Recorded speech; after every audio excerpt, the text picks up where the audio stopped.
Bien, vamos entonces a entrar a nuestro estudio de Génesis. Hoy volvemos al capítulo 7 para poder continuar con nuestro tema, ¿no?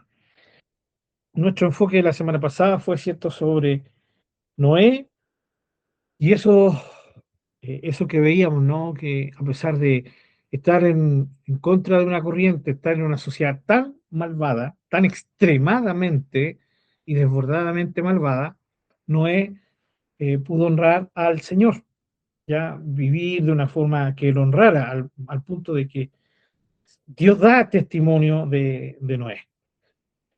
Vamos a leer ahora desde el versículo que ya nos relata definitivamente cómo ya viene el diluvio. Versículo 10, vamos a leer. 7, versículo 10. Y sucedió que al séptimo día las aguas del diluvio vinieron sobre la tierra. El año 600 de la vida de Noé, en el mes segundo, a los 17 días del mes, aquel día fueron rotas todas las fuentes del grande abismo, y las cataratas de los cielos fueron abiertas, y hubo lluvia sobre la tierra 40 días y 40 noches.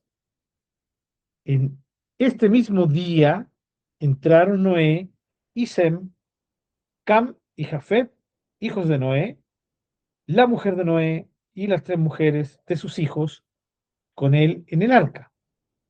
Ellos y todos los animales silvestres según sus especies, y todos los animales domesticados según sus especies, y todo reptil que se arrastra sobre la tierra según su especie, y toda ave según su especie, y todo pájaro de toda especie. Vinieron pues con Noé al arca, de dos en dos, de toda carne en que había espíritu de vida. Y los que vinieron, macho y hembra de toda carne, vinieron, como le había mandado Dios. Y Jehová le cerró la puerta. Y fue el diluvio 40 días sobre la tierra, y las aguas crecieron y alzaron el arca, y se elevó sobre la tierra, y subieron las aguas y crecieron en gran manera sobre la tierra, y flotaba el arca sobre la superficie de las aguas, y las aguas subieron mucho sobre la tierra, y todos los montes altos que había debajo de todos los cielos fueron cubiertos. 15 codos más alto subieron las aguas, después que fueron cubiertos los montes.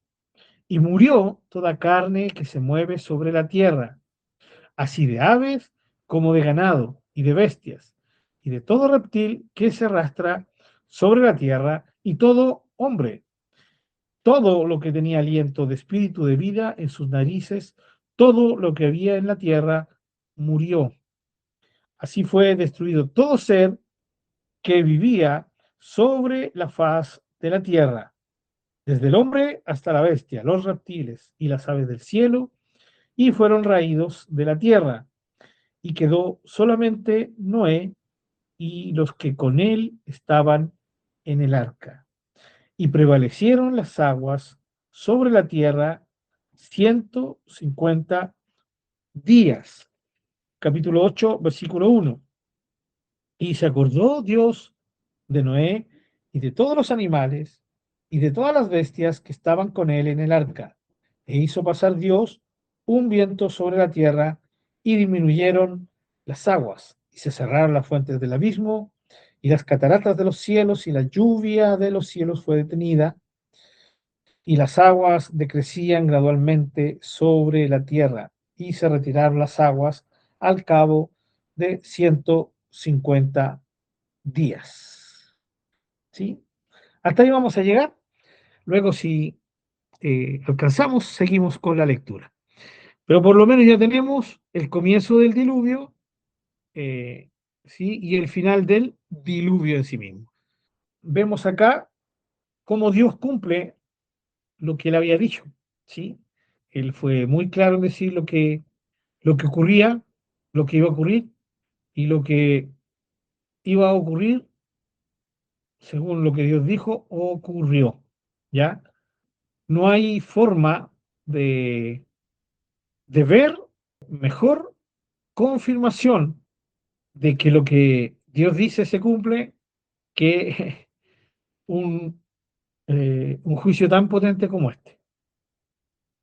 Si efectivamente Noé compartió, eh, anunció y predicó sobre el juicio que venía, y la gente no escuchó, obviamente no escuchó porque nadie se arrepintió, eh, tiene que haber sido muy terrible cuando ellos comienzan a ver que se larga una tremenda lluvia y en momentos, ya es como acá en el sur de repente, o en los lugares tropicales, donde está el famoso monzón.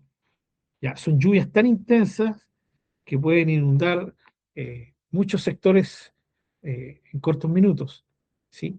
Y la gente comienza a ver llover y se da cuenta que la lluvia no para, sino que es torrencial, como le llamaríamos nosotros, y cae agua, y de repente ven que por un lado y por otro vienen oleajes de agua, ¿ya? Porque tenemos que entender que en esto consistió el diluvio, ¿ya? Y vamos a ver un poquito eso, eh, pero antes, ver cómo el Señor nos deja claro que lo que Él dijo que iba a ocurrir, ocurriría. Su juicio es real, ya fue real y sigue siéndolo. Ya no hay ninguna razón para dudar de que cuando Dios dice que Él va a traer un juicio, lo va a traer. Ahora, el momento de oportunidad siempre ha habido, ¿ya? Sin lugar a duda, mientras Noé estuvo construyendo el arca, hubo oportunidad para el arrepentimiento, pero no lo hubo, ¿ya? Y Dios dijo que vendría y ahora vemos cómo se confirma, ¿ya? Cómo se confirma. Si se da esto, hermano, de que Noé compartía esta verdad, cuántos años pasaron y la gente llegó al mismo punto de mucha gente hoy en día. ¿Qué pasa cuando nosotros los cristianos que creemos que el Señor viene, le decimos a la gente que el Señor viene, ¿no? Que el Señor viene, vendrá. Y la gente dice, lo hemos esperado, han pasado años y años y años, ¿sí? Y no ha venido. ¿Dónde está la promesa de su venida? Dice el apóstol Pedro en en su segunda carta, ¿ya? Que siempre es bueno leerla, yo la leo, hermanos.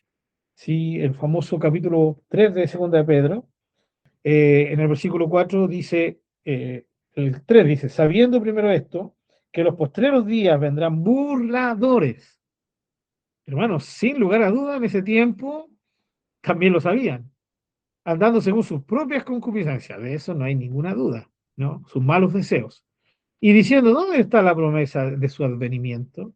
Porque desde el día en que los padres durmieron, todas las cosas permanecen así como desde el principio de la creación, ¿sí?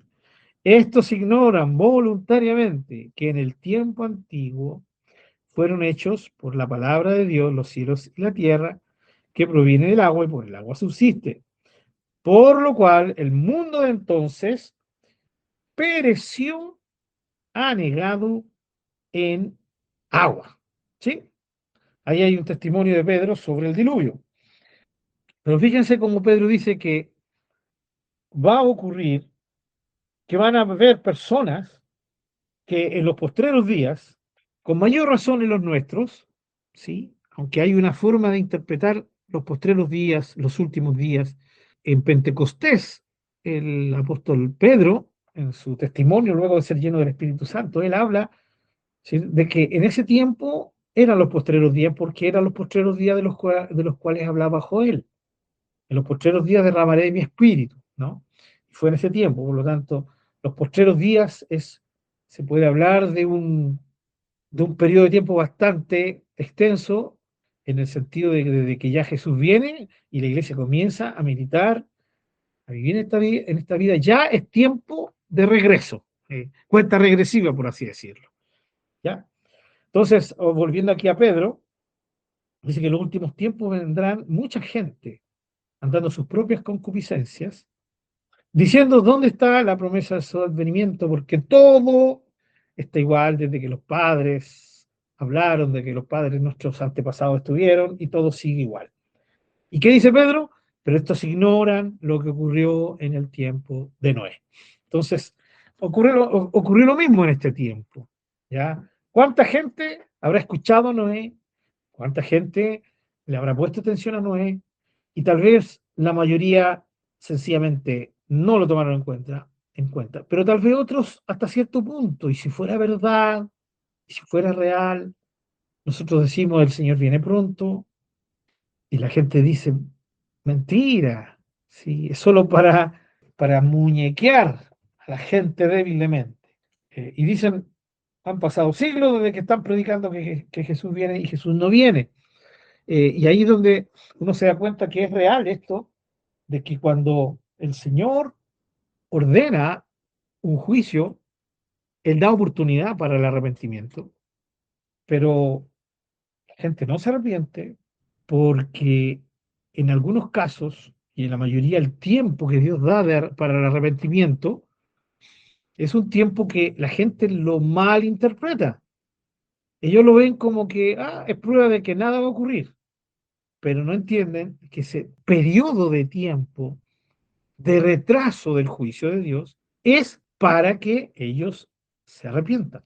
De hecho, ese es el contexto de Segunda de Pedro, donde sale ese famoso versículo, está pegadito a la idea de lo que acabamos de leer.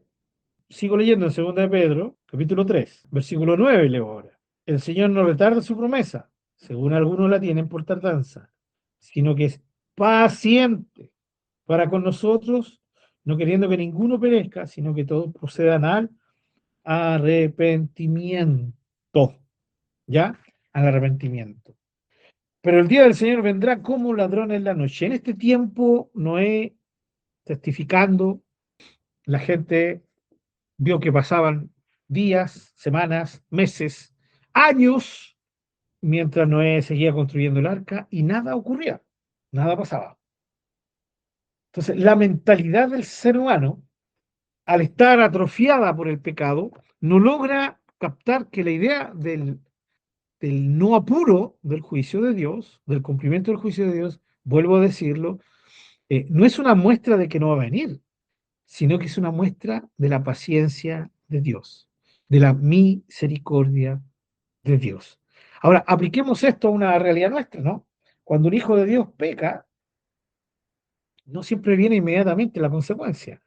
Y tristemente para muchos, eso muestra que tal vez eso significa que Dios no le tomó en cuenta ese pecado, que tal vez no era tan terrible, y que como no ha venido ningún castigo parte del Señor, eh, esto pasó inadvertido. Pero no se entiende que si no ha venido la mano del Señor para disciplinarnos, es porque el Señor está esperando el arrepentimiento. Siempre hermanos, el aparente retraso del actuar de Dios es porque Dios está dando un tiempo, en este caso, del retraso de su justicia, está dando un tiempo para el arrepentimiento. No sé si se recuerdan cuando vimos la misericordia, ¿cierto? Y la justicia de Dios en los atributos de Dios. El profeta Isaías dice algo re bonito, ¿no? Dice que él posterga su ira por su misericordia, ¿no? Difiere el juicio, se hace la ejecución del juicio, se difiere del tiempo para dar ocasión al arrepentimiento. Sea como sea, nosotros entendemos que lamentablemente la gente aquí no lo entendió así, aunque debo decir también que la maldad que reinaba en los corazones de ellos los llevaba a ser gente desafiante. Sencillamente no le daban cabida al arrepentimiento.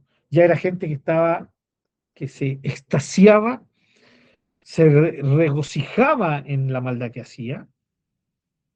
Entonces era gente que ya el arrepentimiento no iba a entrar por ningún lado. Ahora, el tema es cuando el diluvio viene. y ellos comienzan a ver que lo que se había dicho era real. Esa debe ser una situación muy, muy caótica, ¿ya? Por lo tanto, lo que nosotros hoy ahora estamos viendo es lo que ocurre dentro del arca, ¿sí? Pero eso que ocurrió fuera del arca también debería llamarnos la atención porque fue algo definitivamente terrible, ¿no? Muy, muy, pero muy terrible. Aquí es clarísimo el Señor, nos deja una fecha. ¿Y la fecha cuál es? Es una fecha basada en la edad de Noé, en el versículo 11, ¿ya? Cuando vinieron las aguas del diluvio sobre la tierra. Dice, eso ocurrió en el año 600 de la vida de Noé, ¿ya? Es la misma expresión del versículo 6. Era Noé de 600 años, cuando el diluvio de las aguas vino sobre la tierra. Quiero detenerme aquí un poquito para compartir con ustedes esta verdad, mis queridos hermanos. Cuando nosotros leemos el Antiguo Testamento, tenemos que leer que los escritores escribían diferente a cómo escribe un contemporáneo nuestro. Si ustedes se dan cuenta, hay fases donde se va repitiendo lo mismo, ¿sí? No sé si se han dado cuenta. Lo vimos al principio, ¿ya?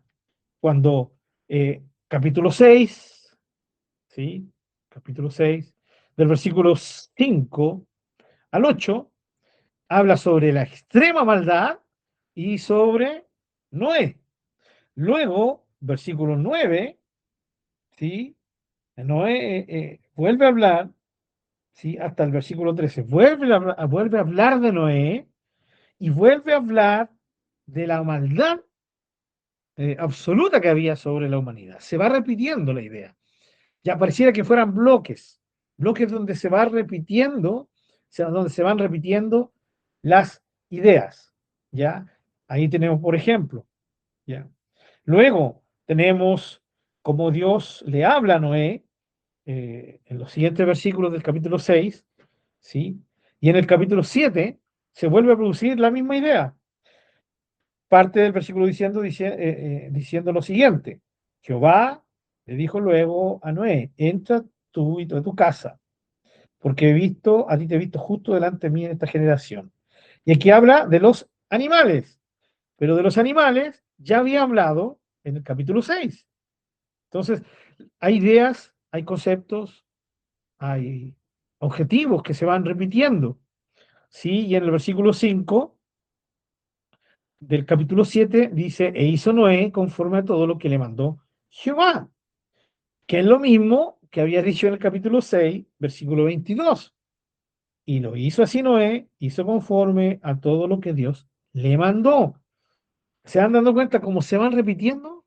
¿Sí? Es una repetición y creo que hice mención de eso la clase pasada. Porque el profesor de literatura que leyera esto diría, pero ¿por qué tanta ¿cierto? Redundancia? ¿Por qué tanta redundancia? ¿Ya? ¿Será que el Señor cree que somos tontos y no se nos va a grabar? ¿Ya? Porque es el problema en nuestro español. La redundancia puede ser ofensiva, ¿sí? Cuando alguien le repite una, dos veces, tres veces, entonces la otra persona puede reaccionar de esa manera, diciendo, pero ¿por qué redundas tanto en eso? ¿Qué crees que soy tonto y no voy a entenderte? ¿Sí? La repetición de ideas. Pero en el contexto en que fue escrito el Antiguo Testamento, mis queridos hermanos, es, no es como esto, ¿ya? Todo lo contrario, la idea de ir acumulando redundancia de temas es con el fin de enfocarnos ya en las ideas, para que nos quede claras cuáles son las ideas, ya que Dios nos quiere compartir. Aparte, que seamos sinceros, tenemos un corazón todavía sujeto a una naturaleza humana, que por naturaleza no somos capaces de entender la palabra de Dios por nuestros medios. Un intelectual no va a ser capaz de entender la Biblia. La Biblia solo la entienden aquellos a quienes Dios les ha abierto el entendimiento y a quienes Dios por su Espíritu Santo les permite entender y comprender. ¿Sí? O sea, a usted y a mí, y a todos los hijos del Señor. Pero fíjense entonces, seguimos con esta idea. La redundancia entonces no es porque el Señor nos quiere decir que somos tontos y por eso nos tiene que repetir. No, es porque Él quiere que nos enfoquemos en las ideas primarias, la maldad del hombre, Noé que hizo conforme, ¿cierto?, a lo que Dios le dijo, instrucciones específicas. ¿Ya? Entonces ahora de nuevo estamos en el capítulo 7, versículo 6. Ya era Noé de 600 años cuando el diluvio de las aguas vino sobre la tierra. ¿Sí? Ahí está, el tema de la tierra, ¿no? De el diluvio y la edad de Noé. Lo mismo ocurre, ¿sí? En el versículo 11, el año 600 de la vida de Noé, pero ya nos había dicho en el versículo 6 lo mismo. En el mes segundo, aquí le añade cosas, pero vuelve a la misma idea, a los 17 días del mes. O sea, el día 17 del mes segundo del año 600 de Noé vino el diluvio. Y aquí vuelve a hablar, versículo 11, sigo leyendo el versículo 11. El año 600 de la vida de Noé, en el mes segundo, a los 17 días del mes, aquel día fueron rotas todas las fuentes del grande abismo y las cataratas de los cielos fueron abiertas. ¿Ya? O sea, aquí, en esta fecha, ocurre la explosión del diluvio. Se desata el diluvio de forma tremenda. Concluyo con el temita. La idea, vuelvo a decir, se van repitiendo estas ideas. ¿Ya? Es la forma en que se escribía en ese tiempo, pero también es la forma en que Dios sabe que a nosotros se nos va a quedar más claro al ir leyendo, ¿ya? El énfasis que le da a todo esto es tremendamente importante. Ahora, ¿se desata el diluvio, hermanos queridos? Conocemos toda la historia, ¿ya? Yo solamente voy a ir a unos puntos, ¿sí? Eh, que también puede ser muy llamativo. Dice que se abrieron todas las fuentes del grande abismo. ¿Qué abismo era? ¿Sí? Y aquí es donde comienzan, ¿sí?, los estudiosos a especular a qué se refería. La Biblia no nos deja ningún detalle específico para saber qué lo que era. ¿Por qué? Porque no tenemos ni idea cómo era la tierra en ese tiempo. ¿Sí? Existe una idea científica que se llama Pangea, que dice que antes la Tierra, en un momento, la Tierra estaba toda unida, ¿sí? Toda unida, todo lo que era Tierra. Y el resto era el océano, ¿ya? Y por cataclismos, en un momento determinado geológicos, de tiempos geológicos, la Tierra se dividió, se abrió y se dieron origen a los continentes, ¿ya? Esto nosotros podríamos aplicarlo aquí. Tal vez fue eso lo que ocurrió. En este tiempo ocurrió la división de los continentes. Puede ser, puede no. ¿Sí? El tema es que solo lo que yo estoy diciendo es mera especulación. ¿Ya? Mera especulación. Entonces, también corro el riesgo de centrarme mucho en estas cosas, que al parecer el Señor estuviera diciendo, esto ocurrió, esto ocurrió, y la idea de él no es darme mayores detalles, por lo tanto, aparentemente, él no quiere que me enfoque tanto en los detalles, sino en el grueso de la idea, y es que fue un desastre mundial, ¿ya? Fue un desastre mundial. Esa es la idea del diluvio.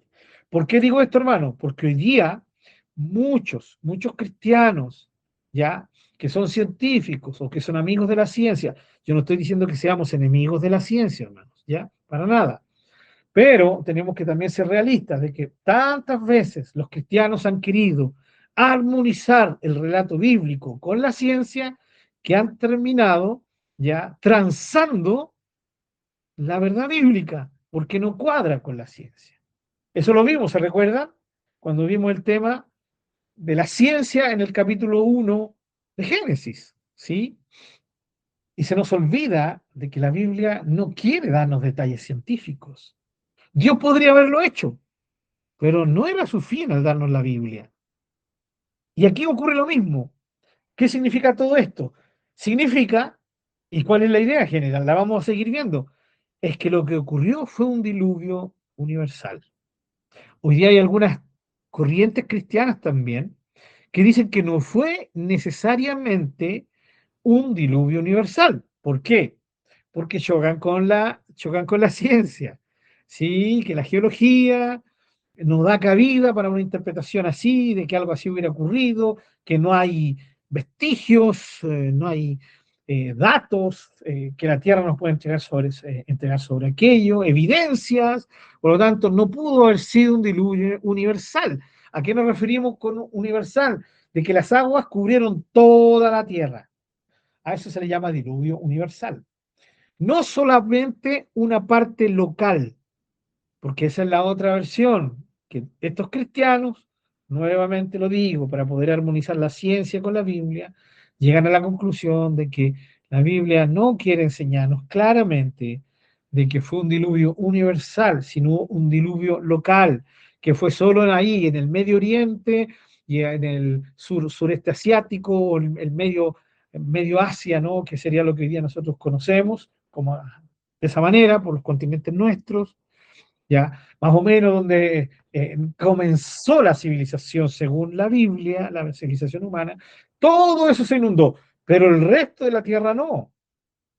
Y el tema está en que el lenguaje bíblico, eso es lo que nos quiere mostrar, hermanos. Nos quiere mostrar un diluvio universal. Vayamos a leerlo de nuevo. Acompáñenme, por favor, de nuevo. Capítulo 7, versículo 11. El año 600 de la vida de Noé, en el mes segundo, a los 17 días del mes, aquel día fueron rotas, fíjense, todas las fuentes del grande abismo. Sí, si creemos que era un océano, un solo océano, no varios como los que tenemos ahora, ¿ya? Significa que el Dios creador que le había puesto límites al mar para que no se saliera, ahora el Señor quita esas, ¿sí? Todas aquellas puertas, todos aquellos límites, y el mar o el océano o el gran abismo, ese lugar que contenía todas las aguas de la tierra, del planeta Tierra, ¡pum!, se desbordaron, ¿ya? Eso es lo primero, pero dice todas las fuentes del gran abismo. Eso habla de que no hubo ninguna muerta que no quedara abierta, por así decirlo. Por lo tanto, el gran abismo se desbordó con todo, con todo. A esto le añade, las cataratas de los cielos fueron abiertas, ¿ya? Cataratas de los cielos. Recuerden que el Señor en el primer capítulo había dicho que se separaran las aguas a través de la expansión, que es el cielo, y separar a las aguas de arriba y a las aguas de abajo. Y el cielo separaba esto. Entonces, esto es algo que también se cree, leyendo esto, se puede aceptar, de que antes había ya agua alrededor de la tierra, ¿sí? Que filtraba, ya que permitía que la atmósfera fuera propicia, fuera rica, fuera maravillosa, hasta que llegó el diluvio y todas esas aguas que Dios las tenía, ¿sí? Ahí, eh, completamente retenidas, ahora el Señor abre esas puertas y cae agua desde el cielo. Y dice las cataratas. Esa es una figura clara de que, wow, se vino una cantidad fenomenal de agua, ¿ya? Y dice el versículo 12, y hubo lluvia sobre la tierra 40 días y 40 noches. Pero estamos hablando de una lluvia torrencial. Yo tuve la experiencia de estar en los años 80 acá en Santiago, cuando era, jovencito, hartos años atrás. Y en mí se quedó grabada esa imagen de cuando acá el río Mapucho se desbordó, ¿ya? En los años 80. Yo me recuerdo que todavía estaba yendo al liceo, estaba en primero medio o en octavo, no sé, y fui al colegio, no fue casi nadie, porque llovía, había llovido ya varios días sin parar, día y noche. Ya habrán sido unos tres días de lluvia, si mal no recuerdo, sin parar. En momentos llovía muy fuerte, en otros momentos llovía suavecito, pero no había parado de llover. Y claro, de repente salen las noticias que el Mapocho estaba casi por sobre los puentes, y ahí se ven todas esas imágenes que quedaron registradas, ¿no? Que hoy día también las han editado y las han mejorado y las han puesto ahí en internet, en YouTube. 3 días, aquí llovió 40 días completos, sin parar. Y estamos hablando de que si las cataratas de los cielos fueron abiertas, la cantidad de agua que caía no era natural para nada. Ni el peor monzón podría igualarse a cómo caía el agua acá. Entonces, se dan cuenta que la idea que nos quiere proyectar el Señor es un diluvio, pero catastrófico. O sea, si él hubiera querido decirnos que el diluvio era local, lo hubiera dicho. No hubiera sido para nada difícil para él, ¿no? Y no hubiera sido tan, como dicen algunos, exagerado para mostrar todo esto. Eso que algunos creen que es exagerado, no es exageración, es lo que realmente ocurrió. Pero como a nosotros nos choca tristemente algunos, ¿cierto? Algunos postulados de la ciencia, la geología, y chocan con esto, que no todo es así, entonces ahí nosotros decidimos bajar la guardia, decir, sí, la verdad es que tal vez no fue universal. Pero vuelvo a decir, mis queridos hermanos, quiere decir esto que toda la tierra, ¿sí? Habitable, toda la tierra, tierra, no el planeta, toda la tierra, tierra, fue inundada, toda, alrededor de todo el planeta terrestre fue inundada. No hay otra opción ante el lenguaje que acabamos de leer. Pero fíjense, ya, que más adelante sigue. Pero antes de seguir, fíjense cómo la misma idea, versículo 13. En este mismo día entraron Noé, pero si ya, hermanos, eh, se nos había dicho ya claramente que el diluvio ya había comenzado, y ahora vuelve a decir, en este mismo día entraron Noé, ya, en este mismo día. ¿Qué día? Tenemos que volver atrás y entender que es el día, ¿cierto? 17 del segundo mes del año 600 de Noé. Vuelvo a repetir, redundancia. Y dice, ellos y todos los animales, y aquí vuelve a hablar, ¿cierto? De los animales. Ya, lo mismo que dice el versículo 7. Y por causa de las aguas del diluvio, entró Noé al arca y con él sus hijos, su mujer y la mujer de sus hijos, de los animales limpios, de los animales que no eran limpios. ¿Ven? ¿Se dan cuenta de la repetición? Vuelve a repetir la misma idea. Redundancia. Pero aquí es donde nosotros tenemos que ya ver en el primer libro de la Biblia cómo es la forma de escribir en el Antiguo Testamento. Por eso nosotros tenemos que ser cuidadosos cuando tomamos ciertas porciones del Antiguo Testamento y las queremos interpretar bajo una perspectiva nuestra. Hay que ser cuidadosos con eso, ¿ya? Ahora, la enseñanza aplicable a nuestras vidas es clarísima. Pero de eso nos vamos a tomar un ratito más, nos vamos a tomar tiempo para eso. Mientras tanto, fíjense, ¿cuál es la idea? Vuelvo a decir, se repite, ¿ya? Se repite. Lo mismo va a ocurrir con esto que acabamos de decir, de esta forma de expresión que solo nos puede llevar a creer que es directamente un diluvio universal, ¿ya? No un diluvio local. Continuemos, ¿sí? Versículo, ¿por qué? Porque en el versículo 14, 15, 16, nos está hablando de lo mismo, ¿sí? De cómo no entró, cómo los animales entraron, ¿sí? Y vuelve el versículo 17, y fue el diluvio 40 días sobre la tierra, ya lo había dicho, y las aguas crecieron, pero aquí vienen los nuevos detalles, y alzaron el arca y se elevó sobre la tierra, y subieron las aguas y crecieron en gran manera sobre la tierra, y flotaba el arca sobre la superficie de las aguas, ¿sí? Ahora miren, 15 codos más altos subieron las aguas después que fueron cubiertos los montes. Por ejemplo, cuando uno lee versiones, ¿no? Más modernas, algunas van dando inmediatamente a cuánto correspondería.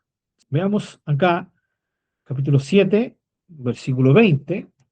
La nueva versión internacional dice, el nivel del agua subió más de 7 metros por encima de las montañas. O sea, ahí está, ¿cierto?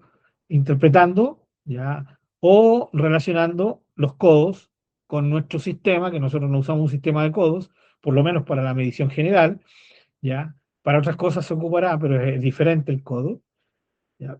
Y aquí en esta versión, como digo, más moderna, se habla de el equivalente, ¿sí? Lo mismo dice la Dios habla hoy, 7 metros más. Entonces, la idea, hermano, es que nuevamente viene la misma idea. O sea, si los montes más altos, dice, fueron sobrepasados 7 metros más, el más alto, no sé, si es que es la misma geografía de ese tiempo, que lo más probable es que no lo sea, ¿ya? Pero vamos a pensar que es, hoy día el monte más alto, ¿cuál sería? El Everest, el K2, ¿cierto? Ahí de ahí de esas montañas del Everest. Bueno, el más alto de todos, ¿sí? Fue sobrepasado 7 metros más. Entonces, vuelve la idea que domina, diluvio universal, ¿ya? Ahora, vuelvo a decirles algo, mis queridos hermanos. Tal vez alguno de ustedes estará diciendo, sí, pero hermano Pablo, ¿para qué te detienes tanto en esto? Ya, sí sabemos que fue universal. Sí, es que ese es el tema. De la manito de que nosotros vayamos aprendiendo, yo igual, ustedes se han dado cuenta que he ido tocando siempre algunos aspectos, ya, que son aspectos con los cuales se choca hoy en día por muchos. Y mi idea no es hacer una apología de esto, no una defensa de esto, es sencillamente mostrar ya lo que algunos creen, pero decir también y mostrar cómo la palabra de Dios es clara y enfática y es en lo que nosotros deberíamos poner nuestra mirada, ¿ya? Por lo tanto, lo que me pueda decir otro, lo que alguien me pueda decir, que la ciencia me lo desmiente, ya ahí tendríamos que entrar a hablar, decir, bueno, ¿bajo qué premisa la ciencia está desmintiendo? ¿O qué, cuál es la ciencia que lo dice? ¿O no será que no es la ciencia, sino que son algunos científicos, etcétera? ¿Ya? Pero el punto es que ante cualquier cosa que ocurra, que escuchemos por ahí, nosotros podamos saber y recordar que en Génesis, capítulo 7, el lenguaje es clarísimo. ¿Ya? Sigo leyendo, capítulo 7, versículo 21. Y murió toda carne que se mueve sobre la tierra, ¿ya? Así de aves como de ganado, de bestias, de todo reptil que se arrastra sobre la tierra y todo hombre. Aquí comienza la siguiente descripción de lo universal del diluvio. Lo primero es que se nos ha dicho lo geográfico, ¿no? Las cataratas de los cielos, se salió, se desbandaron las aguas del gran abismo, del gran océano, como le queríamos llamar, agua cayendo 40 días, 40 noches, cayó tanta agua, corrió tanta agua, que el monte más alto fue sobrepasado 7 metros más arriba, ¿ya? Así que la idea es un diluvio claramente universal. Vuelvo a decir, tristemente aún hay cristianos que tratan de modificar esto, ¿y todo con qué fin? ¿Cuál es el fin de eso? Es quedar bien con los intelectuales. Pero recuerde que el Evangelio fue dado no para los intelectuales. Y no es que la Biblia no sea para un intelectual. Es que el intelectual que se basa, ¿sí?, en su propia intelectualidad va a terminar chocando con la revelación de la Escritura. Pero si el intelectual viene humilde ante Dios, el Señor le mostrará lo que su intelectualidad no puede alcanzar. Y eso, por más que intentemos obviarlo, hermanos, esa es la realidad. Esa es la realidad. Pero el orgullo humano, sí, la vanagloria humana, es tremenda. Sí. Y eso es lo maravilloso, hermanos. Saben que hoy día hay gente que es muy intelectual, ya, científicos tremendos, ya, algunos está con premio Nobel, y son gente tremendamente intelectual, pero ante Dios son tremendamente humildes. Creen en el Señor, creen en la grandeza de Dios, y no les hace dudar nada eso. Pero estoy hablando de los otros intelectuales, ¿ya? De esos que el Señor dijo, estas cosas te las escondiste a los sabios y a los entendidos, y se las revelaste a los niños, a los pequeños, a nosotros, ¿ya? Pablo le dice a los corintios, ¿no? Y los corintios estaban dentro de una de las civilizaciones más inteligentes, más intelectuales, por así decirles, que era la griega, Y le dice, muchos de ustedes, ¿cierto? Son, por así decirlo yo, son ignorantes en muchas cosas, ¿no? Sin embargo, el Señor nos llamó. El Señor no hace diferencia entre un intelectual y alguien que no lo es. Entonces, aquí está, hermanos, claramente que la Biblia nos quiere decir que el diluvio fue universal, porque el juicio de Dios era universal. Y noten bien, no solamente el Señor destruiría al ser humano, sino que destruiría a los animales y las plantas. Por ejemplo, capítulo 6, versículo 7. Dijo Jehová, raeré de sobre la faz de la tierra a los hombres que he creado, desde el hombre hasta la bestia, y hasta el reptil y las aves del cielo, pues me arrepiento de haberlos hecho. Se incluye claramente a los animales. Entonces, la idea, hermanos, es que este juicio, que era claramente universal, tenía que afectar a todo animal. Y los animales se puede claramente deducir que ya estaban alrededor de toda la tierra. Era el ser humano el que estaba avanzando geográficamente, pero los animales estaban alrededor de toda la tierra. ¿Sí? No hay ninguna razón para creer lo contrario. Entonces, el diluvio tenía que ser universal. ¿Ya? Ahora, qué triste, ¿no? Que los animales, alguien podrá decir, ¿qué culpa tenían esos animalitos? Pero aquí se ve claramente la idea del Señor, de decir, humano, tú pecas y jamás tu pecado solo te va a afectar a ti. Siempre va a tener consecuencias, ¿sí? Siempre va a tener consecuencias en otros. Daños colaterales como los que hemos hablado más de alguna vez, ¿no? Y por eso es que la creación, según Pablo, gime para ser redimida, porque ha sido afectada por el pecado del ser humano.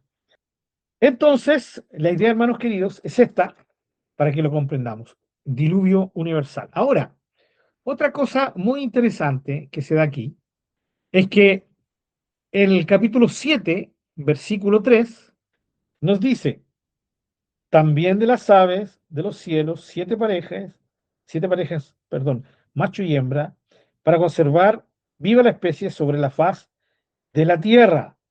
Porque pasados aún 7 días, yo haré llover sobre la tierra 40 días y 40 noches. De nuevo la repetición. Y raeré sobre la faz de la tierra a todo ser viviente que hice. Volvemos a la misma repetición. Recién lo leímos en delante, capítulo 6, versículo 7. Raeré sobre la faz de la tierra a los hombres, a las bestias, a las aves. Es interesante entonces que aquí viene el punto de cómo el juicio de Dios se cumple. Si Dios dijo, raeré todo ser vivo, lo que va a producir el diluvio es justamente eso, que el juicio de Dios se cumpla. Todo ser vivo sería eliminado. Ahora, hermanos, qué evento más terrorífico, ¿sí? No sé si a ustedes les pasa, pero solo pensarlo un poco es terrorífico. Estamos hablando, hermano, toda la raza humana murió, excepto Noé y los suyos. Murieron los animales. Eh, la tierra fue transformada. Fue un evento catastrófico, cataclísmico, hermanos. ¿Y la razón cuál fue? La maldad del hombre. O sea, hasta ese punto puede llegar una maldad en el hombre, al punto de que Dios decida destruir lo que él mismo había creado. Un evento tan tremendo, ¿sí? Pero que aún así Dios guardó un remanente, ¿sí? De los animales, como también de los seres humanos. Vamos a esto del todo, ¿sí? Del todo. Todo es un énfasis aquí también, ¿no? Que muestra en el sentido geográfico o geológico, como queremos llamarle, que todo quedó bajo las aguas, todo. Pero también viene el todo, el toda, el todas, ¿sí? Para mostrar que no hubo ningún ser vivo que quedara vivo. Eso, cierto, lo acabo de leer, capítulo 7, versículo 4. Pero es exactamente lo que dice el capítulo 7, ¿sí? Versículo 21 adelante. Y murió toda carne que se mueve sobre la tierra, así de aves como de ganado, de bestias y de todo reptil que se arrastra sobre la tierra, y todo hombre. Todo lo que tenía aliento de espíritu de vida en sus narices, todo lo que había en la tierra, murió. Así fue destruido todo ser que vivía sobre la faz de la tierra, desde el hombre hasta la bestia, los reptiles y las aves del cielo, y fueron raídos de la tierra, ya, y quedó solamente Noé y los que con él estaban en el arca. Noten bien el uso de esto, del todo, del toda, del todos, ya, la totalidad de la humanidad sumida en una total maldad, ¿sí? Eso nos había dicho el capítulo 6. Total maldad. Ahora, el juicio decretado sobre esa total maldad es total, ¿sí? Toda la humanidad, y no solamente la humanidad, sino por repercusión en los animales también, ¿ya? Todo ser vivo morirá. Y ahora vemos ese juicio efectuado, ¿ya? Cumplido, donde se nos dice que todo lo que estaba vivo murió, ¿ya? Todo. Murió, por ejemplo, aquí tengo escrito, ¿cierto? Un resumen. Murió toda carne, todo hombre, todo lo que tenía aliento de vida, todo lo que había en la tierra murió, destruido todo ser, quedó solamente Noé y los que estaban en el arca, en tremendo énfasis. Ahora, es interesante cómo Dios dice, vuelvo a decirlo, total maldad, entonces el juicio y su cumplimiento también será total. Por lo tanto, Dios nos vuelve a enseñar su actitud hacia la maldad del ser humano. El Señor no nos oculta esto. El Señor es muy claro. Y para mucha gente que es muy humanista, lee esto y dice, pero ¿cómo un ser que dice ser amor puede haber producido esto? No tuvo compasión de niños, no tuvo compasión de ancianos, no tuvo compasión del ser humano. Ya llegó y los destruyó. ¿Han escuchado hablar a alguien así? Yo lo he escuchado muchas veces, y los vamos a seguir escuchando. Ahora, esa opinión viene de gente que o ha escuchado solo de esto o ha leído solo esto. No se ha detenido ni a preguntarle a Dios qué quiere decir con todo esto, leyendo desde el principio de Génesis. Pero usted y yo sabemos que no es así. Desde el principio de Génesis se nos está viniendo, ¿cierto? La idea de Dios que se nos venga a nuestra imagen, a nuestra mente, a nuestro corazón, como Dios advierte que Él va a traer juicio sobre la maldad. Dios no puede quedarse de brazos cruzados ante la maldad. Su justicia lo empuja a reaccionar.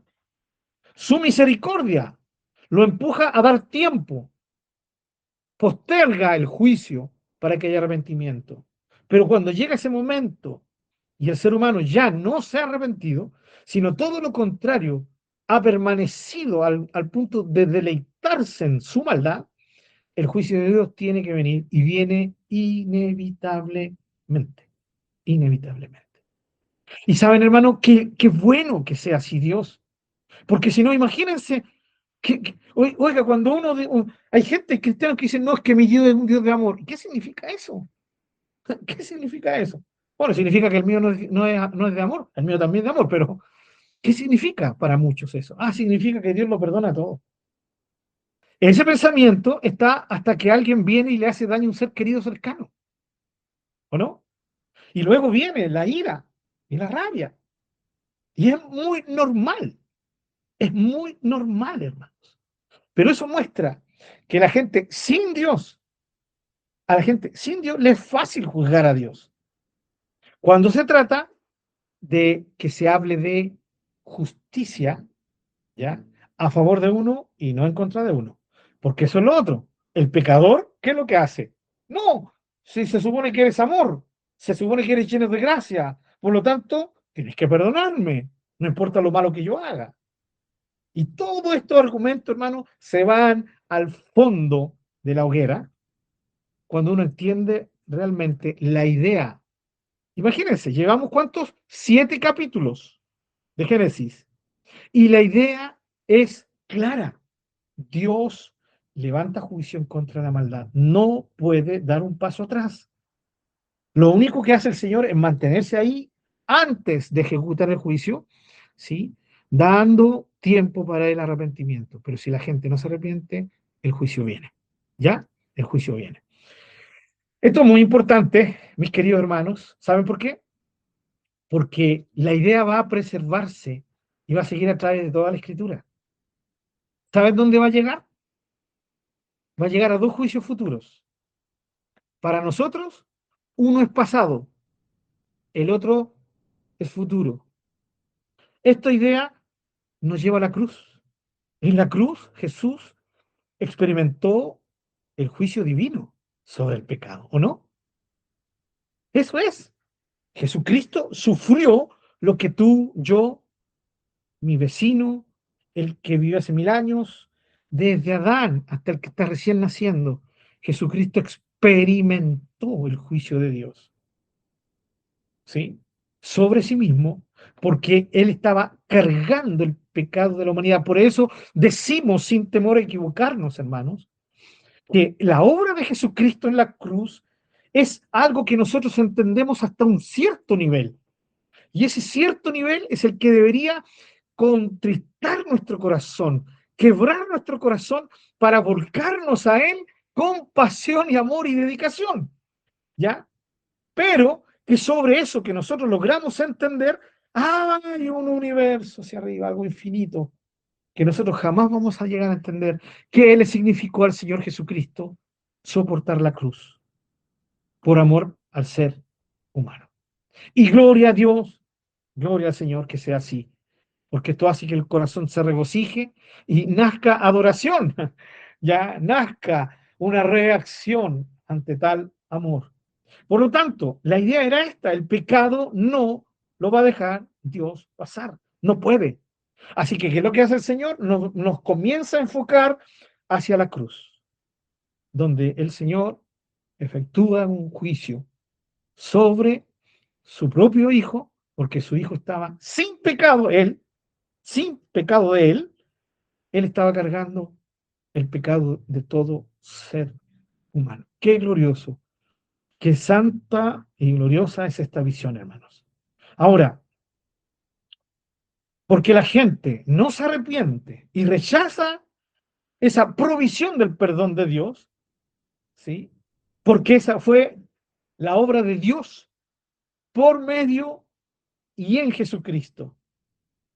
De tal manera que los que creen en Él se apropian de su obra ahí en la cruz, el Señor perdona todos sus pecados. Y usted y yo somos testigos de aquello, ¿no? Somos los testigos de aquello. Somos la prueba fehaciente de que así fue. Pero los que lo rechazan, sencillamente permanecen en su pecado, permanecen en su maldad, y si no se arrepienten, ¿sí? Esto va más allá también de la cruz, al juicio final, al juicio del gran trono blanco, donde Dios hará desaparecer toda maldad, todo lo malo y todo ser malvado también. Entonces, esa es la idea, por eso es tan importante comprender, ¿ya? Esto del diluvio. Aparte que muchos dicen que el arca es un símbolo de Cristo, ¿no? Eh, Noé se salvó por estar dentro del arca. Nosotros nos salvamos por estar dentro de Cristo. La diferencia es que Noé construyó el arca. Nosotros ni construimos a Jesús ni construimos nuestra salvación. ¿Ya? Es un regalo del Señor. ¿Ya? Bien, comprendiendo esto, mis queridos hermanos, podemos ahora entender lo que significó el capítulo 7, versículo 16. Y los que vinieron, macho y hembra de toda carne, vinieron como le había mandado Dios. Y Jehová le cerró la puerta. Hermanos, ¿quién cerró la puerta? Fue Dios. ¿Ya? ¿Es Dios quien cierra la puerta? ¿Qué significa que cerró la puerta? Cerró la puerta para salvación.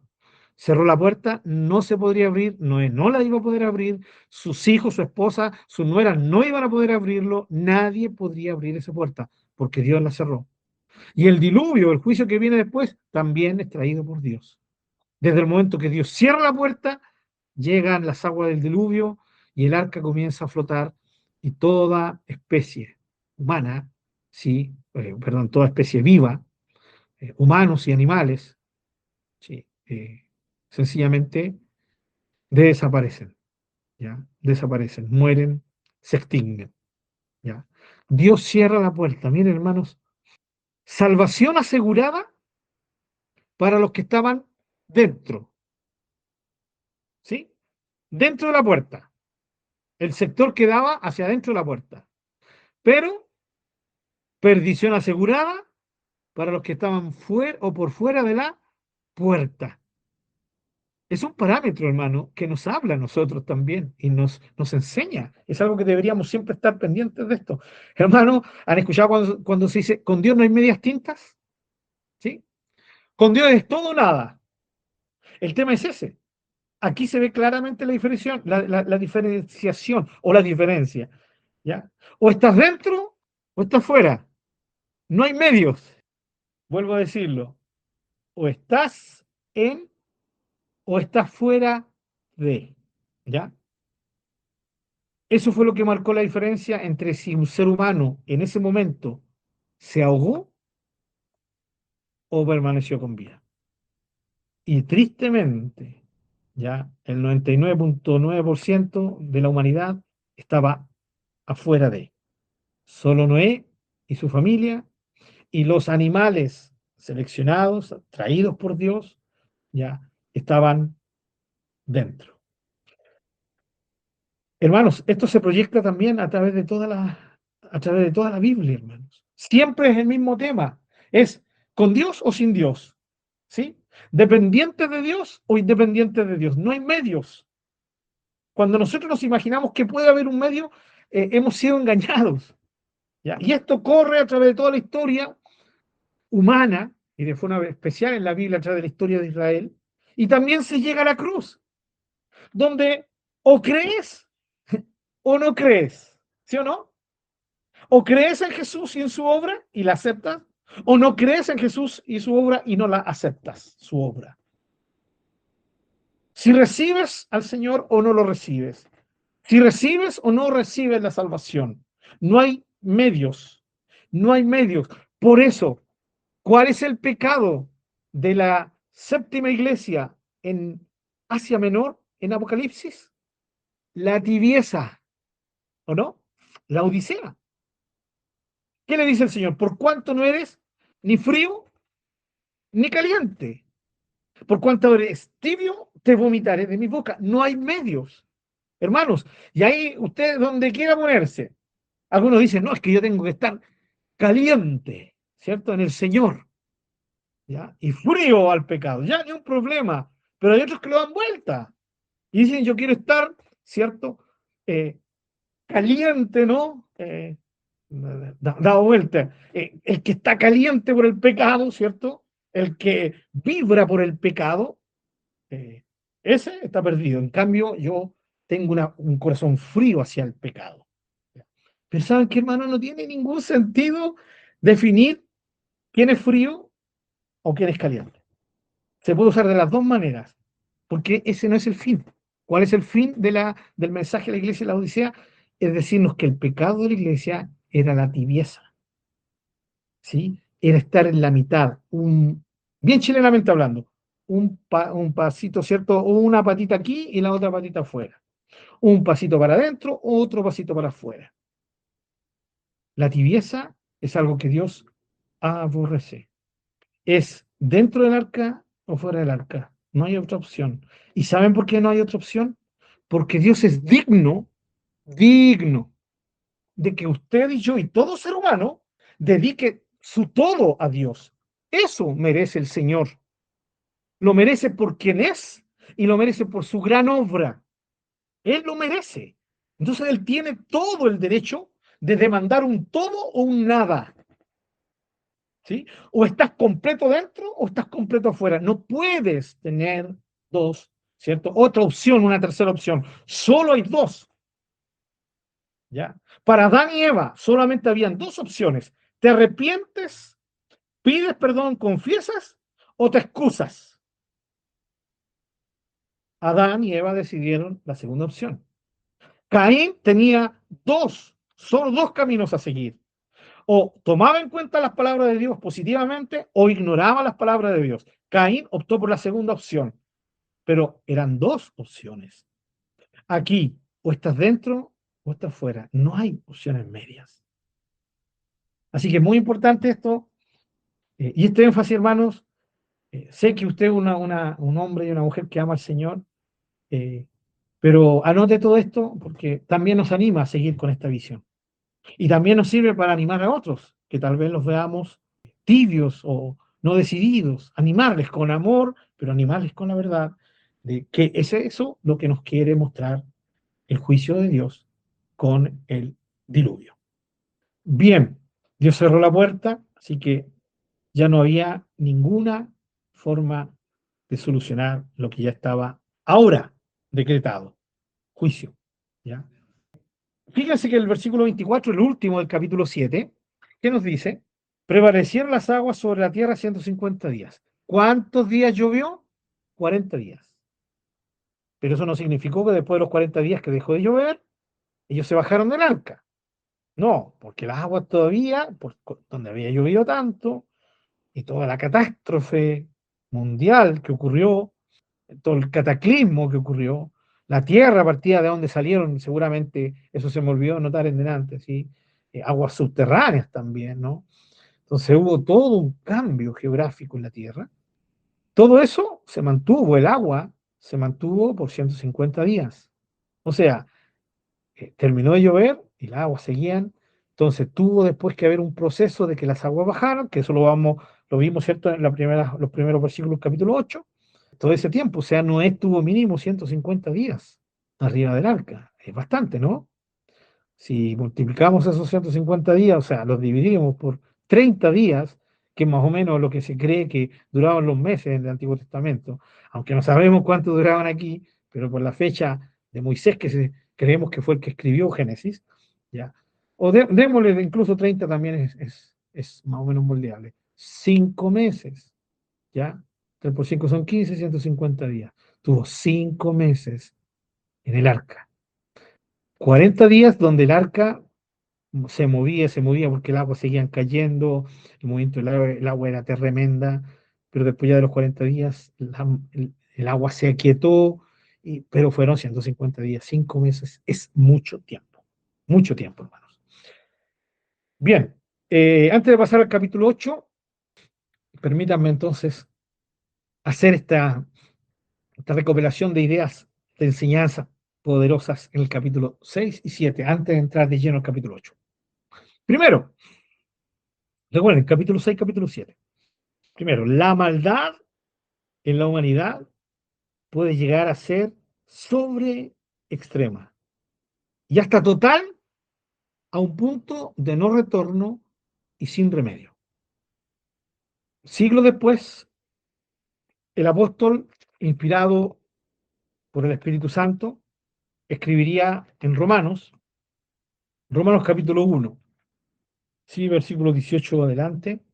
Dice así, leo del 18 adelante, porque la ira de Dios, recuerden, el justo juicio de Dios, se revela desde el cielo contra toda impiedad e injusticia de los hombres que detienen con injusticia la verdad. ¿Ya? Esto se aplica a cualquier, ¿sí?, juicio de Dios, porque lo que de Dios se conoce es el manifiesto, pues Dios se lo manifestó. O sea, no hay nadie que sea inocente, porque las cosas invisibles de Él, qué lindo esto, su eterno poder y deidad se hacen claramente visibles desde la creación del mundo, siendo entendidas por medio de las cosas hechas, de modo que no tienen excusa. O sea, a Dios lo vemos a través de sus hechos, de su creación. Versículo 21. Pues habiendo conocido a Dios, no le glorificaron como a Dios, ni le dieron gracias, sino que se envanecieron en sus razonamientos, y su necio corazón fue entenebrecido. Profesando ser sabios, se hicieron necios, y cambiaron la gloria del Dios incorruptible en semejanza de imagen de hombre corruptible, de aves, de cuadrúpedos, de reptiles. O sea, una visión de la deidad distorsionada, por lo cual también Dios los entregó a la inmundicia en la concupiscencia de sus corazones, de modo que se deshonraron, perdón, entre sí sus propios cuerpos. Fíjense, primera vez que aquí dice, Dios los entregó a la inmundicia. Sigamos leyendo y veamos esa idea. 25. ya que cambiaron la verdad de Dios por la mentira, honrando y dando culto a las criaturas antes que al Creador, el cual es bendito por los siglos, y con Pablo decimos, amén. Versículo 26. Por esto Dios los entregó, de nuevo, a pasiones desvergonzadas. El 24 dice, por lo cual también Dios los entregó a la inmundicia, a la concupiscencia de sus corazones. Aquí en el 26 dice que los entregó a pasiones vergonzosas, pues aún sus mujeres cambiaron el uso natural por el que es contra naturaleza. Y de igual modo también los hombres, dejando el uso natural de la mujer, se encendieron en su lascivia unos con otros, cometiendo hechos vergonzosos hombres con hombres, y recibiendo en sí mismos la retribución debida a su extravío. Y como ellos no aprobaron tener en cuenta a Dios, Dios, y aquí viene la tercera, Dios, ¿qué hizo? Los entregó a una mente reprobada para hacer cosas que no convienen. ¿Se dan cuenta? Aquí está hablando de un punto en que el ser humano es soltado por Dios y ellos son absolutamente dirigidos y guiados por la maldad de sus corazones. 29, estando atestado de toda inmundicia, de toda injusticia, perdón, fornicación, perversidad, avaricia, maldad, llenos de envidia, homicidios, contiendas, engaños y malignidades, murmuradores, detractores, aborrecedores de Dios, injuriosos, soberbios, altivos, inventores de males, desobedientes a los padres, necios, desleales, sin afecto natural, implacables, sin misericordia. Y aquí está, quienes habiendo entendido el juicio de Dios, que los que practican tales cosas son dignos de muerte, no solo las hacen, sino que también se complacen con los que las practican. Ese es el estado antidiluviano, ese es el estado ante Sodoma y Gomorra, ese es el estado antidestrucción de Canaán, de los cananeos, y cada juicio de Dios. Es una humanidad que no solo sabiendo que eso es malo lo que hacen, no solo lo hacen, sino que más encima aplauden y se deleitan en otros que lo practican también.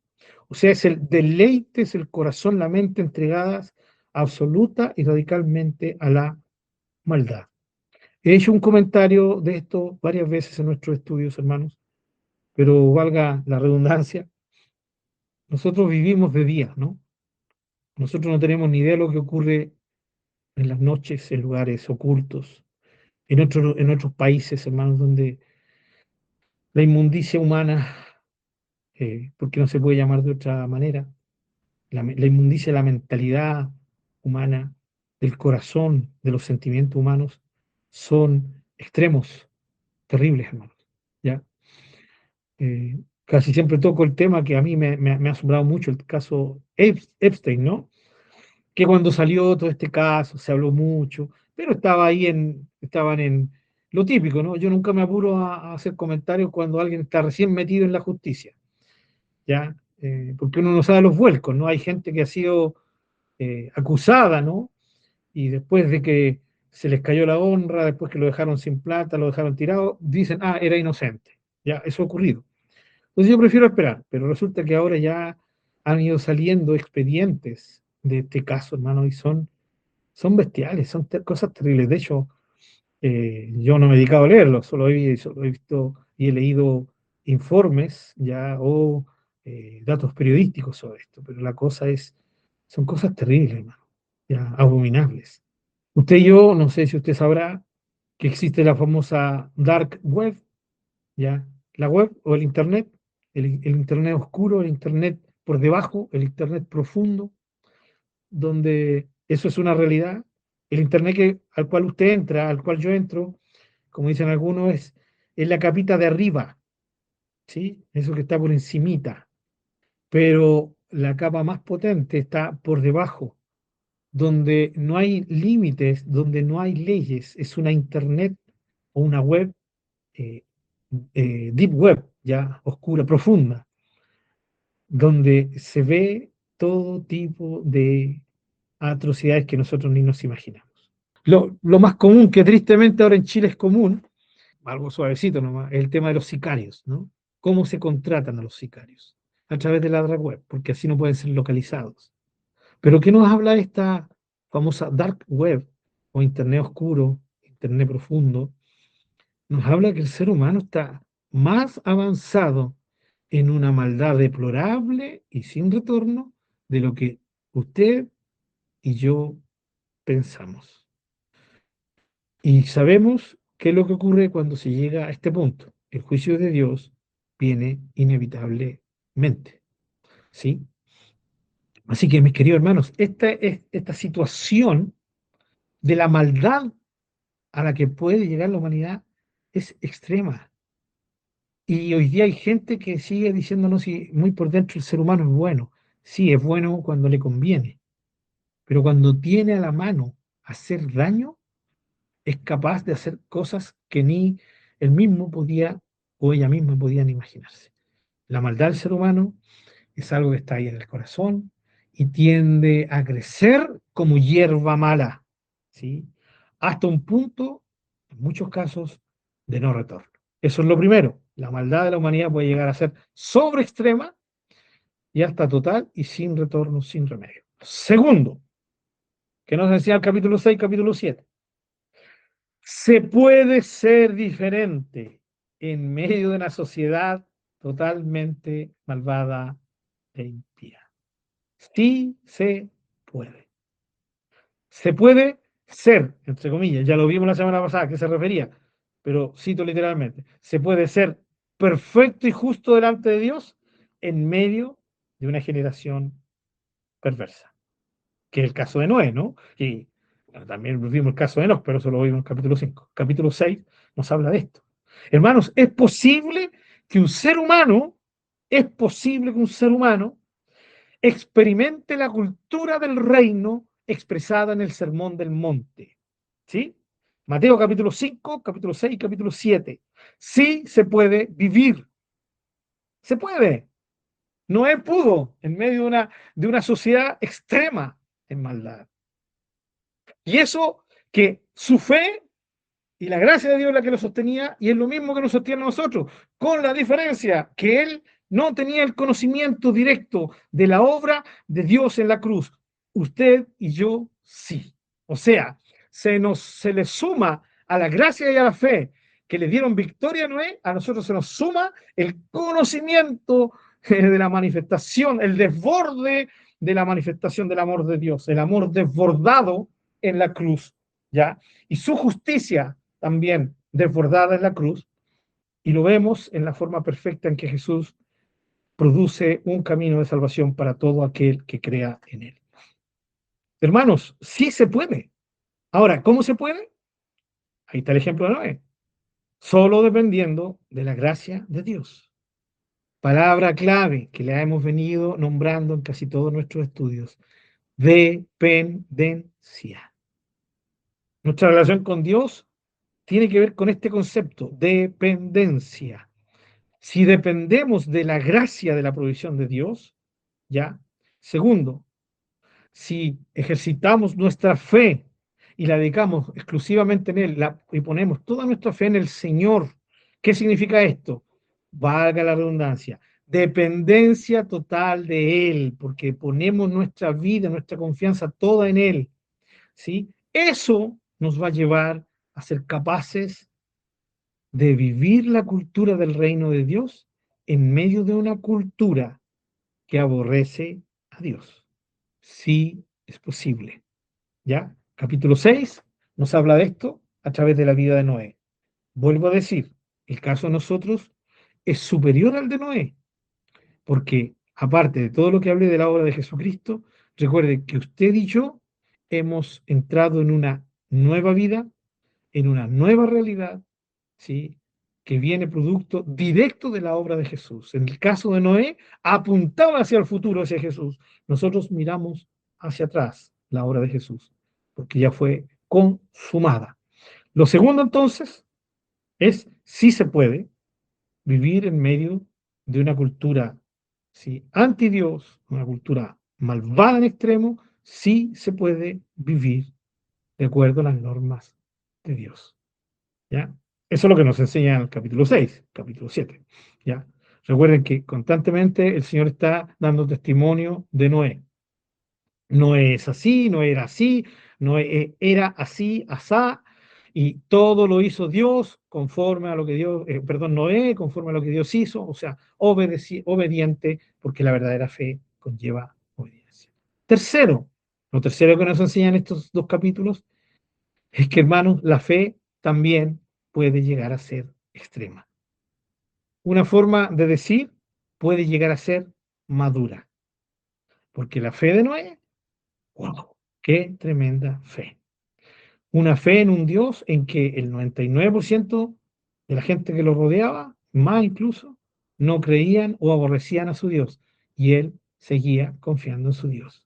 Tremendamente hombre de confianza, ¿cierto? En Dios, que vivía su confianza en Dios, porque Dios le mandó a hacer una obra arquitectónica, una obra gigantesca, colosal, que no tenía ningún referente, y él la hizo, fue obediente y creyó que Dios traería un juicio, aunque él no había visto, ¿sí? Ni había experimentado eso que Dios decía que iba a venir.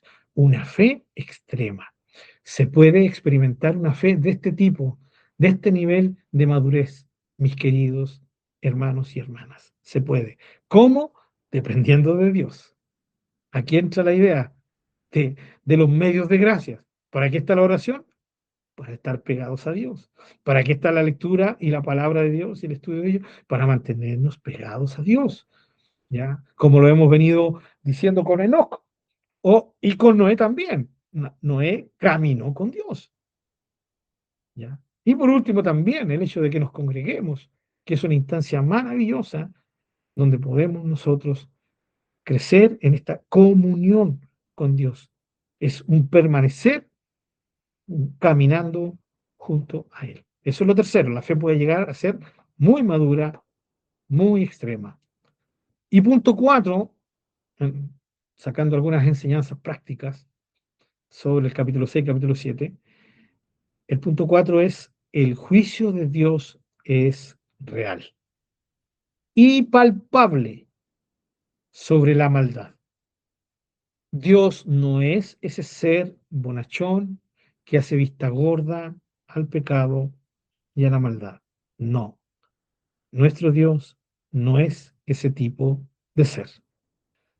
Hermanos, el juicio de Dios es real y palpable sobre la maldad. Y fuera de Jesús es inevitable. Estando en Jesús, dependiendo de Jesús, el juicio de Dios se evita. No hay otra manera de evitarlo. De la misma manera como la única forma en que Noé y sus parientes se salvaron los animales fue, ¿sí?, estando en el arca. ¿Ya? Así que, mis queridos hermanos, el cuarto punto es: el juicio de Dios real y es palpable sobre la maldad. Eso lo vemos claramente en este terrible e impactante juicio de Dios sobre una humanidad perversa en extremo. Bien, mi hermano Marcelino, por favor. Con respecto a todo lo que hemos visto el día de hoy, y bueno, y a través de los estudios, es ver que cómo el juicio de Dios se cumplió en aquella humanidad corrompida, y que no le tembló la mano para destruir esa humanidad que estaba totalmente corrompida. Así también se va a cumplir su palabra, que dice que cuando venga el juicio también no le va a temblar la mano para destruir todos aquellos que no hayan creído en la obra redentora de Cristo. Así es. Como decía usted un rato atrás, dijo que, ¿no es cierto?, Dios mandó a construir el arca para que se salvaran aquellos eh, que creyeron. Así también ahora nosotros tenemos esa arca que es Cristo, y que las puertas están abiertas para, y Dios está llamando, ¿no es cierto? Así como lo hizo en ese tiempo de Noé, que tuvo 120 años construyendo el arca, y que muchos tienen que haber preguntado y haber dicho, bueno, ¿por qué hace esto? Ujú. Y él le tiene que haber dicho. Y ahora, hoy en día también, la humanidad también está, o Dios está llamando, ¿no es cierto?, a la humanidad para que se arrepienta y puedan subir a esa arca que él ha provisto, que es Cristo. Gracias, mi hermano querido. El énfasis tan potente, hermano, ¿no? De hecho, el mismo Señor Jesucristo, ¿no? Menciona la obra de Dios en su juicio en el diluvio, ¿ya? Pedro la menciona también, como en los días de Noé. Esa es la idea que va marcándose desde Génesis hacia adelante. El hombre rompió su relación con Dios, se alejó de Dios, pero Dios sigue abriendo brechas, sigue abriendo caminos para que el hombre pueda tener comunión con Él. Y el más excelente y el único realmente eterno es el que hizo a través de la obra del Señor Jesucristo en la cruz, ¿no? Ese camino nuevo y vivo, abierto por medio de su sangre. Ahora, el llamado también, hermanos, de atención es hacia nosotros los hijos de Dios, ¿no? ¿Se recuerdan cuando vimos el tema del pecado con respecto a la adoración? Tristemente que un hijo de Dios peque es algo terriblemente lamentable, porque el pecado no lo domina, el pecado no tiene dominio sobre el creyente, sobre la hija de Dios y el hijo de Dios. Entonces, cuando pecamos, lo hacemos conscientemente, y es porque también se nos ha olvidado que Dios no juega con el pecado. Eh, Esa es la verdad, hermanos. Dios no, y qué bueno, vuelvo a decir, como lo dije creo que al principio, qué bueno que Dios sea así, porque hermanos, soy sincero, hermano, yo estoy aburrido de ver noticias en Chile, y también sé que la realidad en todos los países del mundo. Estoy aburrido de ver noticias donde la injusticia es descarada, en todo sentido, en todos los niveles, en todos los aspectos. ¿En quién creemos? Todos los que prometen luego se desdicen. Y uno dice, el malo no paga. ¿Cuál es el...? Voy a seguir siendo sincero. Hace poco escuché las noticias, ¿no? Donde salía típico. Unos jóvenes, 15, 16 años, menores de edad, por lo tanto inimputables. No me recuerdo qué es lo que hicieron. Una atrocidad, creo que mataron a una persona, no lo recuerdo bien. ¿Saben lo primero que se me vino a la mente y al corazón fue? Perdonen que sea tan pesimista, mis hermanos, queridos, ya, pero voy a ser sincero. Lo primero que se me vino a la mente fue, ¿de qué sirve? Lo arrestaron. Apuesto que en 2 días o en unas horas más van a estar libres. Pido perdón, pero su hermano Pablo tiene que ser sincero.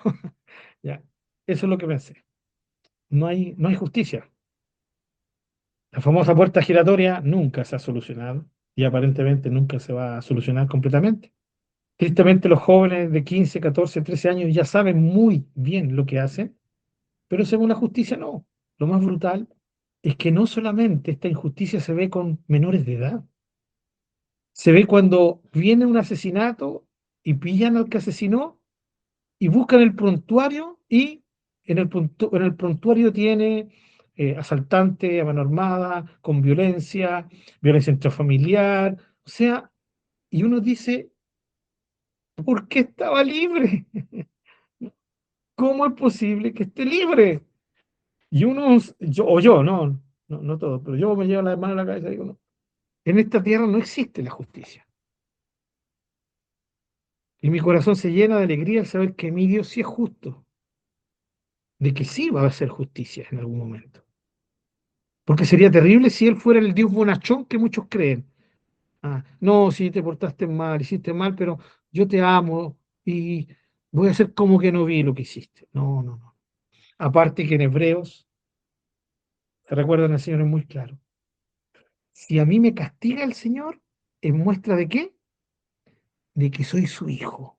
Porque el Padre al que ama, sí, a sus hijos que ama, los castiga, los azota. ¿Sí? Pero si me quedo sin castigo, eso muestra que que no soy hijo. Como dice la Reina Valera, bastardos, ¿no? O sea, alguien que no tiene un papá.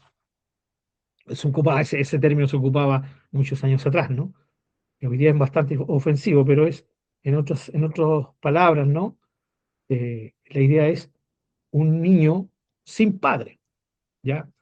Entonces, la idea aquí clave, mis queridos hermanos, es entender que nuestro Dios es justo. Y qué bueno que sea así, hermanos. Ahora que sabemos que nuestro Dios obviamente es justo y que es justo en su momento preciso, uno se alegra en los atributos de Dios, se goza en los atributos de Dios. ¿Ya? Pasamos al capítulo 8. Alcanzamos a ver algunas cositas antes de terminar. Y vuelvo a leer el capítulo 8, versículo 1. Dice, y se acordó Dios de Noé. Partamos por esto. Se acordó Dios de Noé. ¿Es que Dios se olvida? Miren cómo el Señor nos va mostrando de que la forma en que se escribe aquí, que se está escribiendo el Antiguo Testamento, usa una perspectiva diferente a la nuestra, ¿no? Ya lo hemos visto con las repeticiones. Una vez tras vez se va repitiendo la misma idea, y uno dice, tendríamos la mitad de lo escrito, tal vez tendríamos la mitad de un capítulo si se eximieran, si sacáramos todas las repeticiones que hay. Pero así escribían en ese tiempo, y así el Espíritu Santo quiso que se escribiera, para que nosotros viéramos el énfasis. De la misma manera, van a haber casos donde Dios va a hablar, o la Biblia va a hablar de Dios como un ser humano, ¿cierto? Lo vimos cuando examinamos la frase, y se arrepintió Dios, ¿sí? Y ahora lo tenemos que ver en esto. Se acordó Dios de Noé. Claro, cuando yo voy y ocupo la idea del siglo XXI, especialmente en nuestro idioma español, a mí significa el Señor se olvidó de Noé. Y voy a ser sincero, la primera vez que leí me dio esa idea, mucho, pero muchos años atrás. Yo era un mancebo, alguien muy, muy jovencito, ¿ya? Entonces, cuando yo era un mancebo, un joven, leí por primera vez esto y se me vino la idea de eso. O sea, Dios haciendo tantas cosas en el universo, tenía tantas cosas que hacer, que de repente se acordó que había metido a Noé, a los animales ahí en el arca. ¡Wow! Se me olvidó este chiquillo y ahí vamos a actuar. No, hermano, por supuesto que no. No es así. Ya, no es así. De hecho, más adelante, en Éxodo, capítulo 2 versículo 25, se ocupa la misma expresión. Espero que lo tengan, dice, y miró Dios a los hijos de Israel y los reconoció Dios. En otras palabras, parecía que no los conociera, ¿no? Es como la misma idea de alguien que ha olvidado algo y ahora los reconoce. ¿Será que Dios se olvida? Miró a Israel y los miró bien, se puso lente y dijo, va, son el pueblo que yo estoy construyendo, son los descendientes de Abraham, son los descendientes de Isaac. Entonces, ¿cómo no los va a reconocer Dios? Claro que los conocía, los reconocía, ¿ya? Los conoció Dios, supo que eran ellos, ¿ya? Que eran los hijos del pacto. Y mucho más literal está el versículo anterior, ¿sí? Para que entendamos que esa es la idea. Y oyó Dios el gemido de ellos y se acordó. ¿De qué? Del pacto con Abraham, Isaac y Jacob. ¡Wow! ¿Se olvidó el Señor de lo que había pactado con Abraham, Isaac y Jacob? Es que el Dios omnisciente puede dejar de conocer a alguien o a algo y que los tenga que reconocer. ¿O el Dios omnisciente olvida algo en algún momento al punto de no acordarse de un pacto que le haya hecho? No, son formas, ¿sí?, que Dios usa, ¿ya?, en que Él se pone al nivel del humano para que el humano entienda. Significa que Dios ya vuelve a un trato directo con estas personas.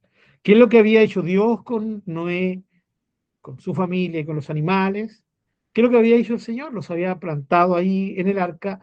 Ahora el arca estaba reposando y Dios estaba mandando un viento para que bajaran las aguas y las aguas decrecían progresivamente. Estaba todo calmado.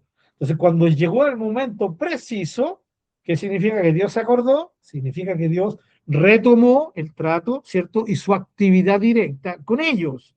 Esa es la idea, ¿ya? Se acordó Dios de Noé, por lo tanto, me saco de la cabeza esa idea que Dios se puso la mano en la cabeza y dijo, wow, se me olvidaron estos chiquillos. No, no, no, no, no. siempre estuvieron, Dios estuvo presente cuidándolos, ¿ya? En el arca, pero ahora Dios retoma ese trato directo con ellos, ¿ya? Versículo 1, capítulo 8. Hizo pasar Dios un viento sobre la tierra y disminuyeron las aguas. Yo sé que a usted le suena conocido esto. E hizo pasar Dios un viento sobre la tierra. ¿Sí? ¿A qué les recuerda? El Mar Rojo, ¿no? Éxodo clarito nos explica cómo fue la transformación de la división de las aguas. Dios usó un medio natural. Lo usó sobrenaturalmente, porque Él hizo pasar ese viento.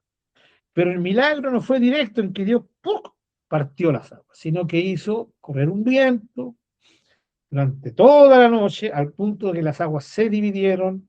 Esto significa que el viento, ¿cierto?, secó eso, pero también el milagro está en que las aguas no solo se secaron ahí, sino que se mantuvieron, ¿cierto?, divididas. Al decir, hermanos, que Dios usó algo natural, yo no estoy diciendo que no hubo un milagro, porque el milagro fue tremendo, hermanos, ¿no?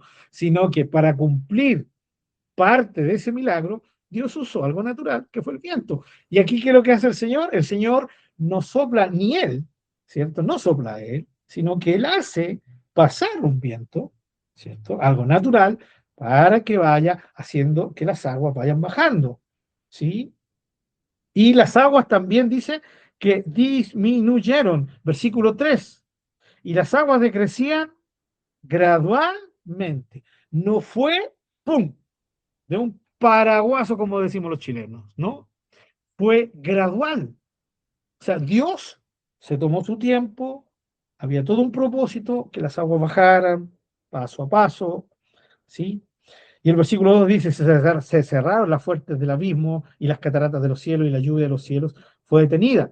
Ese versículo tiene que ver con los 40 días, tiene que ver con los 40 días que ya habían ocurrido. Nuevamente, ¿se dan cuenta? Vuelve a tocar un tema que ya había tocado, pero lo vuelve a tocar porque ese es el sistema. Espero eso que haya quedado muy clarito, hermano, para que tengamos claro cómo se escribe, ¿no? En Génesis y aquí, diferente de nosotros, ¿ya?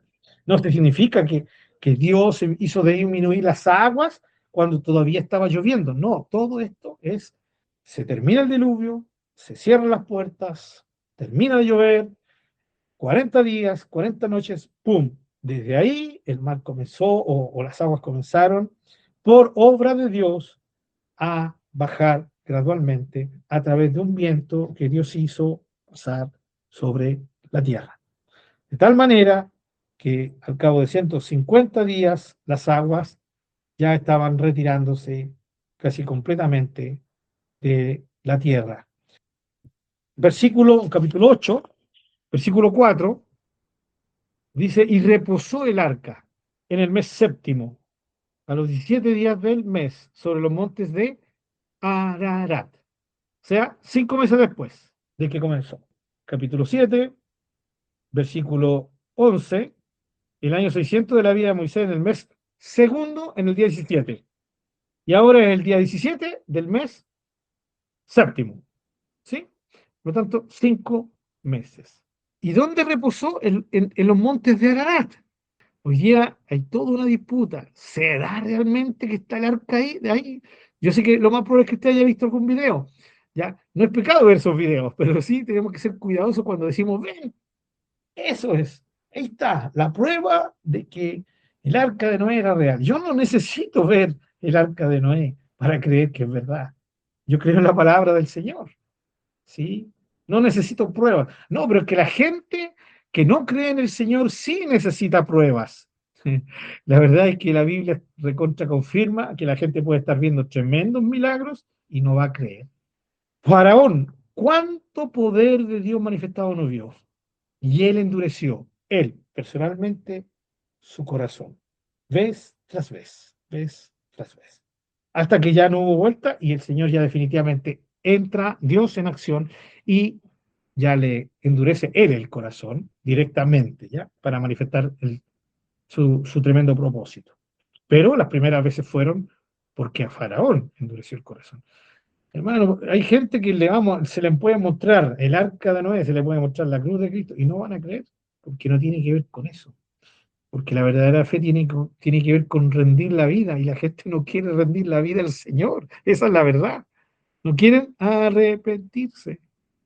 ¿Ya? Y recuerden, creer de una forma sencilla de que Jesús existió, creer que Dios existe, ese es el nivel de los demonios, ¿no? Los demonios creen de esa manera, y es más, tiemblan.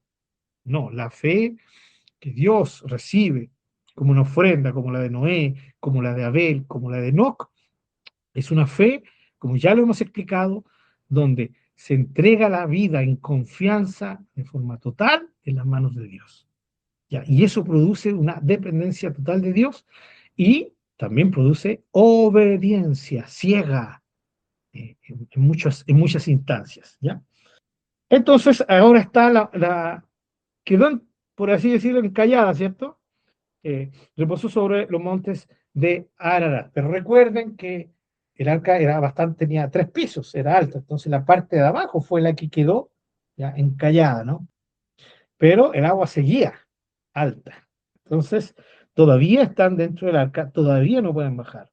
Las aguas fueron decreciendo, voy a seguir leyendo para que veamos el proceso, como lo describe aquí. Las aguas fueron decreciendo hasta el mes décimo, en el décimo, al primero del mes, se descubrieron las cimas de los montes, ya recién el monte Ararat se le veía, ¿cierto? Las puntitas, su cima, ¿ya? Así que, ¿qué hace Noé? Sucedió que al cabo 6, versículo 6 estoy leyendo, sucedió que al cabo de 40 días abrió Noé la ventana del arca que había hecho, ¿ya? 40 días después, ¿cierto? Y envió un cuervo, el cual salió y estuvo yendo y volviendo hasta que las aguas se secaron sobre la tierra.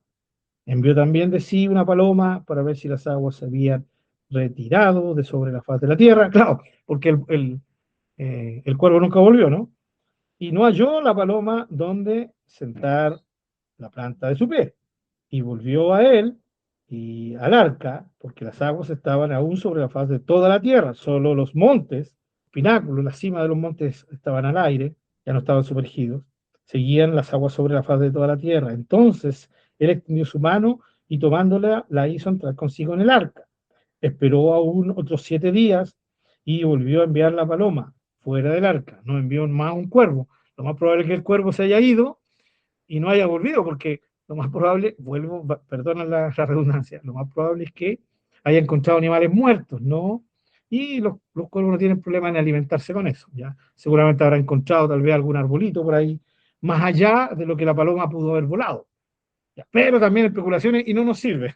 Ya, la verdad que no necesitamos ninguna de esas cosas, solamente necesitamos saber que la paloma en el segundo intento, versículo 12, y esperó aún otros 7 días y envió la paloma, la cual no volvió ya más a él, ¿cierto?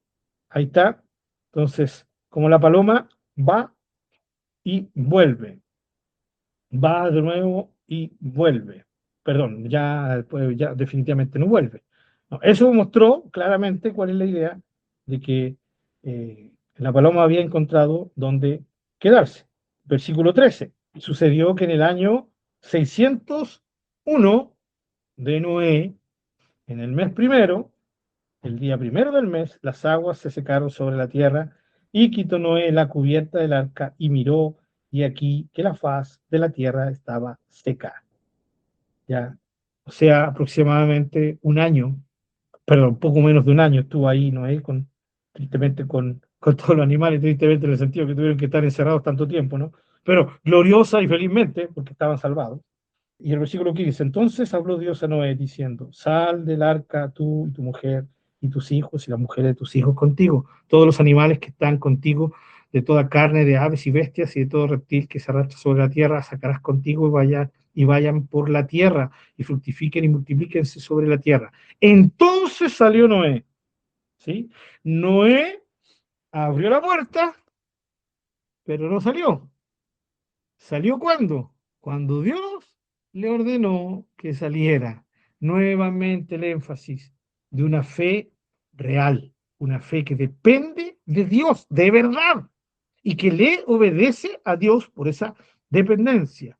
Entonces, versículo 18, vuelvo a leer, entonces salió Noé, después que Dios le dijo, sal, y sus hijos y su mujer y las mujeres de sus hijos con él, Todos los animales y todo reptil y toda ave, todo lo que se mueve sobre la tierra, según sus especies, salieron del arca.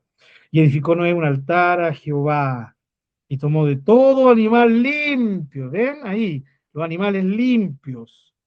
Recuerden, él había hecho todos los animales. Y él dijo que todo lo que él había hecho era bueno en gran manera.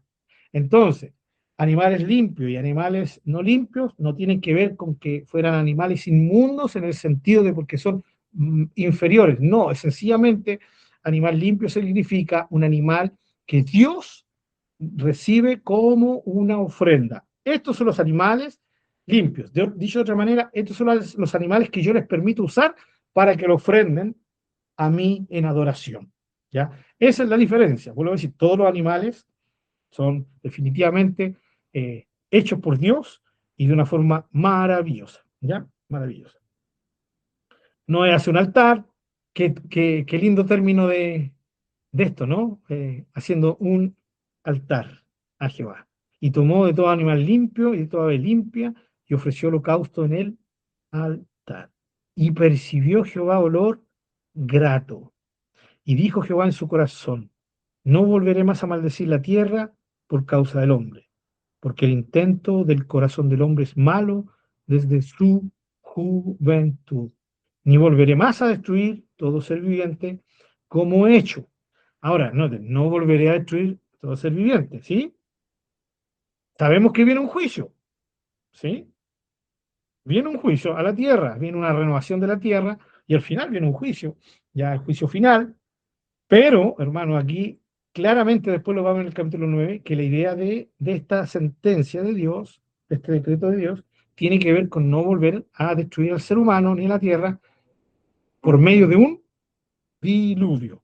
Ya, pero eso lo vamos a ver la próxima semana. Versículo 22. Mientras la tierra permanezca, no cesará la sementera y la siega, el frío y el calor, el verano y el invierno, el día y la noche. En otras palabras, mientras la tierra permanezca como está, va a seguir su rumbo. No va a haber ningún juicio sobre ella, específicamente de agua.